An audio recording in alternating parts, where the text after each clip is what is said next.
사람이 내뱉는 말에는 힘이 있습니다. 말 한마디로 천냥빛을 빚을 갚는다는 속담이 괜히 나온 말이 아니다라는 것이죠. 말을 어떻게 하느냐에 따라서 한 사람의 인생이 크게 좌지우지 될 수가 있기 때문입니다. 그래서 지혜로운 사람은 말을 함에 있어서 늘 신중한 자세를 취하게 되는 것이죠.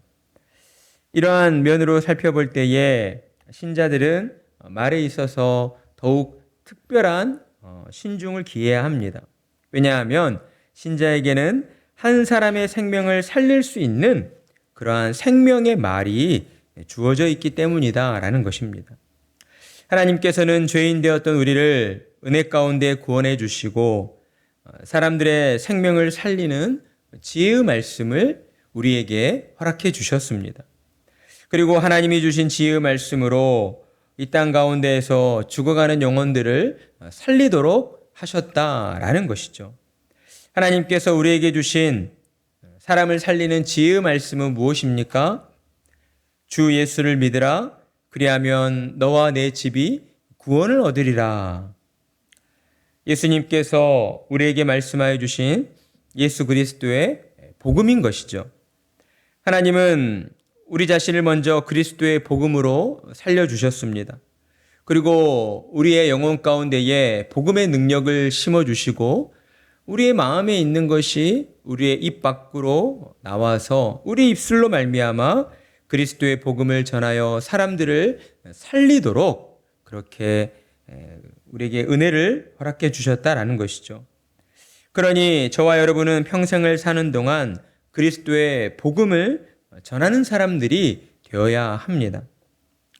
성경에서는 이처럼 타인의 생명을 살리기 위해서 복음을 전하는 사람들을 지혜로운 자 또는 의인이라고 부르고 있습니다.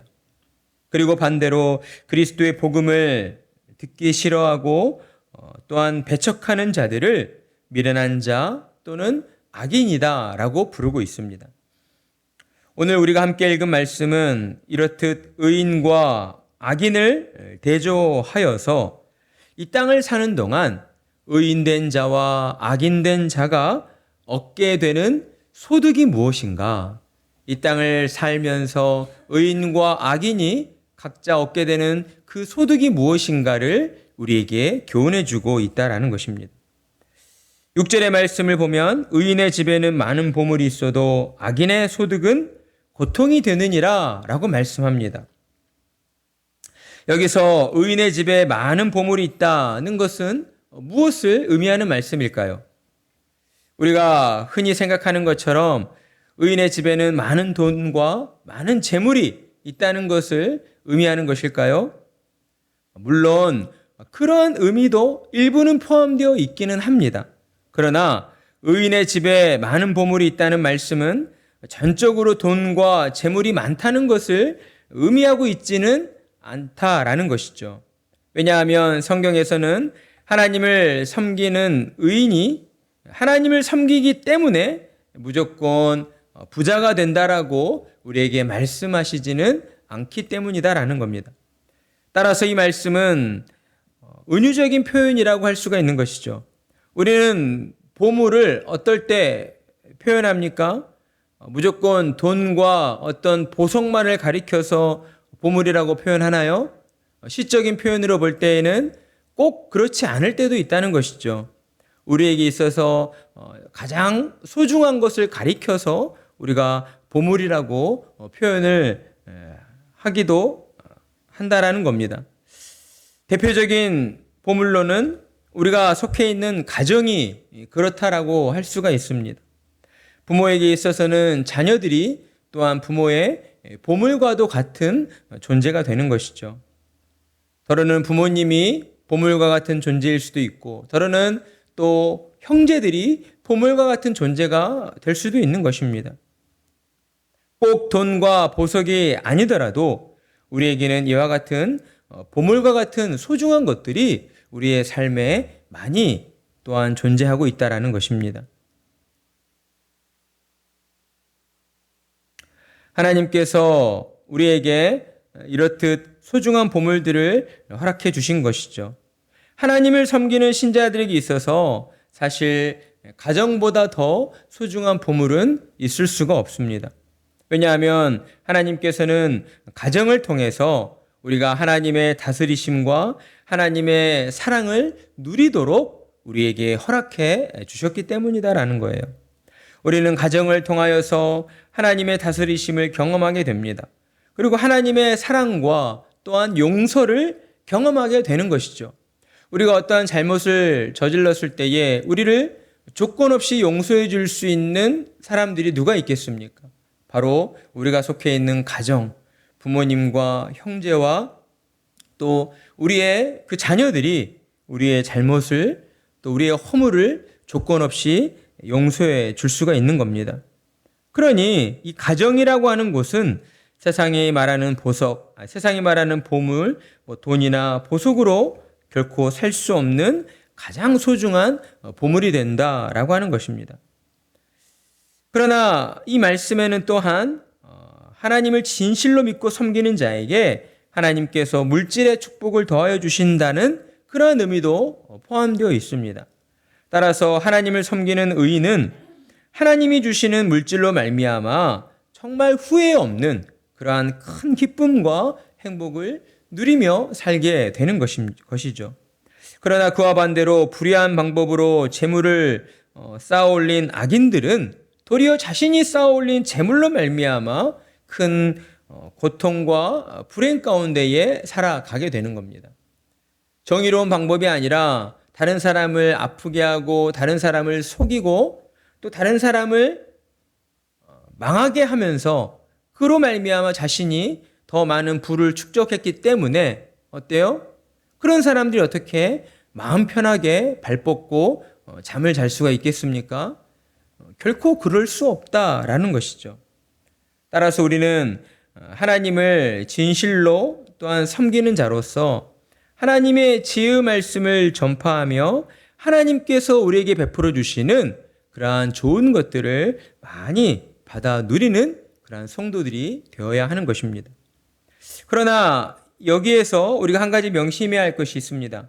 방금 전에 제가 말씀드렸던 것처럼 의인이 하나님이 주시는 물질로 말미암아 더 큰 기쁨과 행복을 누리게 된다라고 하는 것은 하나님이 주시는 물질로 말미암아 자신의 만족과 편리함만을 추구하기 때문이 아니다라고 하는 것입니다.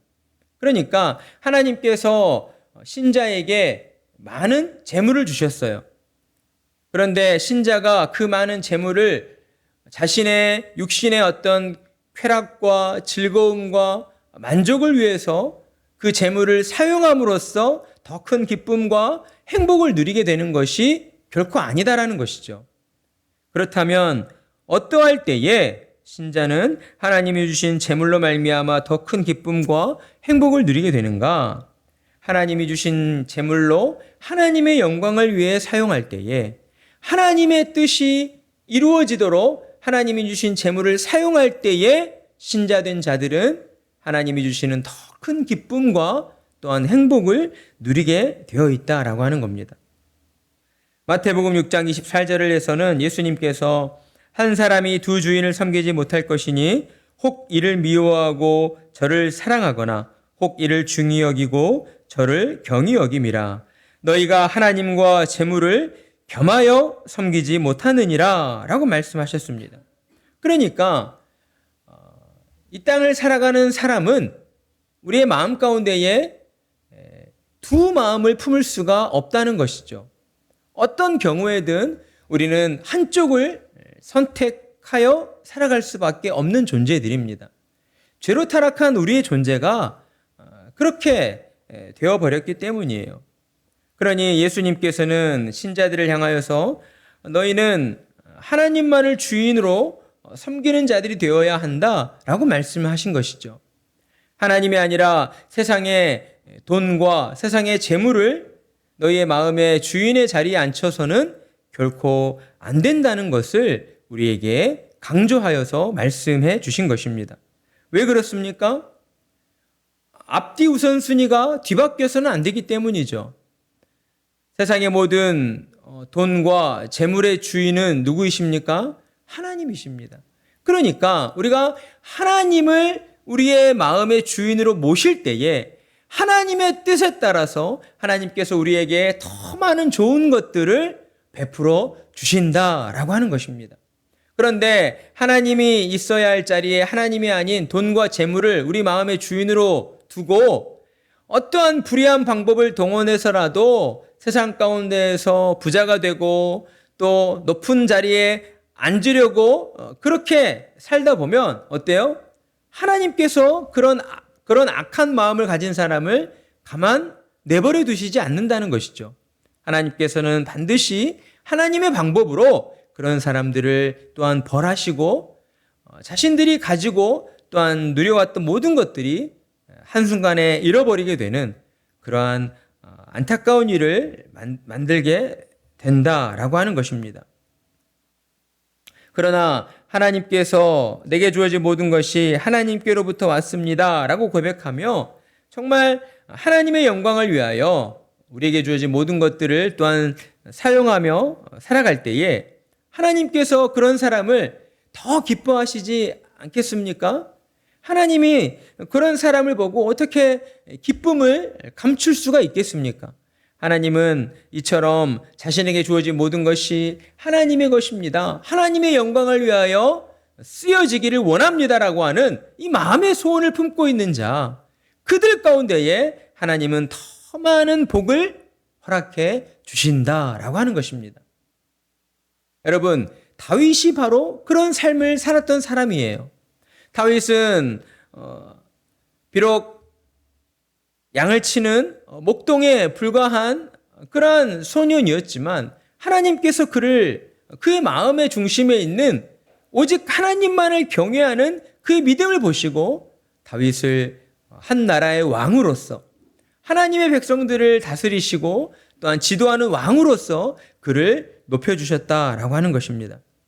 그러니 우리는 우리의 마음 가운데에도 우리의 삶을 통하여 하나님의 영광을 위해 또한 바치는 그러한 삶을 살아야겠다라고 하는 소원이 있어야 하는 것이죠. 내게 주신 모든 것을 가지고 하나님의 영광을 드러내며 살겠다라고 하는 그러한 마음의 결단을 품고 나아갈 때에 하나님께서 도리어 우리를 기뻐하시고 우리의 모든 삶을 정말 부족함이 없는 그러한 형통한 삶으로 인도해 주신다라고 하는 것입니다. 자, 그리고 두 번째로 의인과 악인이 얻게 되는 소득은 무엇입니까? 7절의 말씀을 보게 되면 이제 7절에서 12절 말씀이 같은 맥락으로 이어지고 있는 말씀인데 지혜로운 자의 입술은 지식을 전파하여도 미련한 자의 마음은 무엇이 없다고요?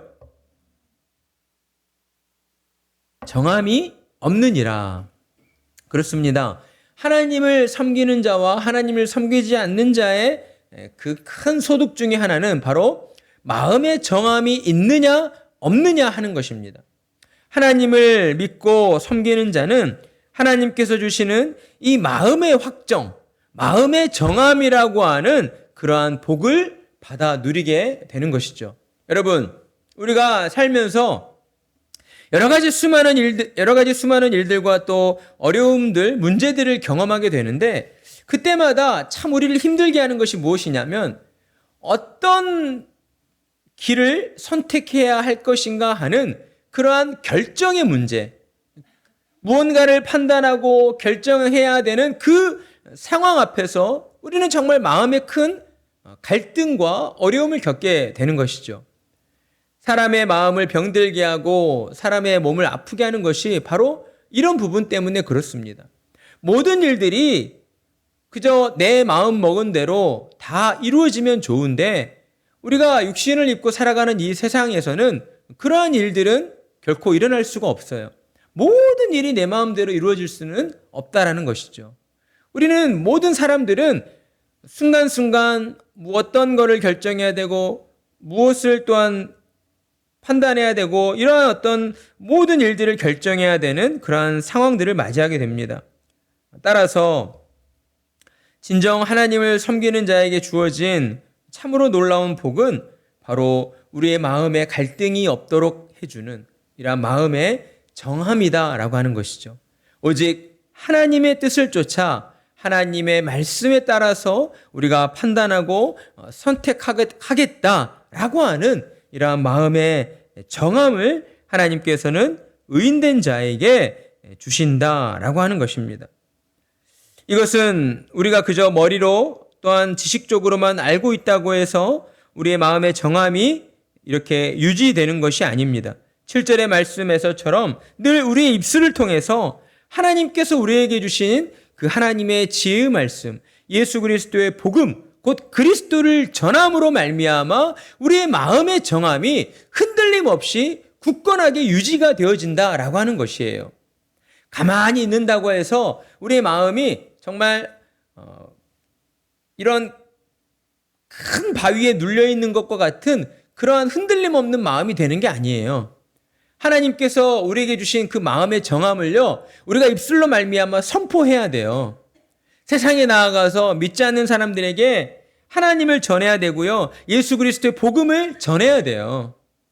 우리가 하나님의 자녀라면 마땅히 그리스도의 복음을 전해야 하거든요. 그런데 하나님의 말씀, 하나님의 지혜인 예수 그리스도의 복음을 우리가 전할 때에, 그때에 어떠한 은혜가 우리에게 주어지는가? 하나님께서 나와 함께 하시는구나. 하나님께서 나의 삶을 지켜주시는구나. 하나님께서 내 영혼 가운데에 은혜로 역사하여 주시는구나 라고 하는 그러한 흔들림 없는 그러한 마음의 굳건함, 구원의 확신이 우리의 심령 가운데에 충만히 임하게 된다라는 것입니다. 이것이 곧 하나님의 지혜인 예수 그리스도의 복음을 전하는 자에게 주어지는 또한 의인이 얻게 되는 소득이다라는 거예요.